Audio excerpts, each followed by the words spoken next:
উপরওয়ালা কুষ্টিয়ায় কেউ নেই, উপরওয়ালা এখন আমি। বৃহস্পতিবার ২৬শে ফেব্রুয়ারি আমির হামজা সাংবাদিকদের প্রশ্নের জবাবে উপরওয়ালা এখন আমি কথাটি বলেন। এরপর অনেকে তাকে শিরোক্ষারী, মুনাফিক ইত্যাদি বলে সমালোচনা করেছেন। চলুন পুরো ভিডিওটি তাকে দেখি তিনি কোন প্রেক্ষাপটে কথাটি বলেছেন। উপরওয়ালা কুষ্টিয়ায় কেউ নেই, উপরওয়ালা এখন আমি।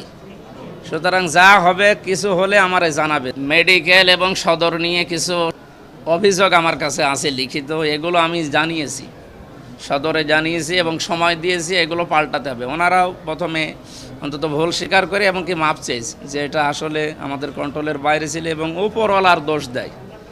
উপরওয়ালা কুষ্টিয়ায় কেউ নেই, উপরওয়ালা এখন আমি। সুতরাং যা হবে, কিছু হলে আমারে জানাবেন। দালালদের এবং ওই যে বিভিন্ন স্পিরিট মানির কথা বলা হয় এবং কালো কিছু হাত আছে, এই হাতগুলোর কথাও গোপনে কেউ কেউ জানিয়েছে। আমি সরাসরি জানিয়েছি যে ২ নাম্বারই কেউ যদি করতে চায় সরাসরি বলবেন যে মাওলানার কাছে টাকা দেওয়া আছে বা এই বিষয় বলা আছে, আপনারা ওনার কাছে যান। মানে এত সাধারণভাবে উপরওয়ালা শব্দটি আমরা আল্লাহ তাআলার অর্থে ব্যবহার করি, এটা ঠিক। ধর্মীয় দৃষ্টিকোণ থেকে এই শব্দের অর্থ আল্লাহই, কিন্তু প্রাতিষ্ঠানিক বা দাপ্তরিক ভাষায় উপরওয়ালা বলতে বোঝায় বস, কর্তৃপক্ষ বা ঊর্ধ্বতন কর্মকর্তা, অর্থাৎ ক্ষমতার দিক থেকে যিনি উপরের অবস্থানে আছেন বা দায়িত্বে আছেন। আমির হামজা যেহেতু ওই আসনের এমপি, তিনি কথাটি প্রাতিষ্ঠানিক করতে বলেছেন, ধর্মীয় অর্থে নয়। তাই কথাটা সঠিক প্রেক্ষাপট না বুঝে বিভ্রান্তি ছড়ানো থেকে বিরত থাকুন।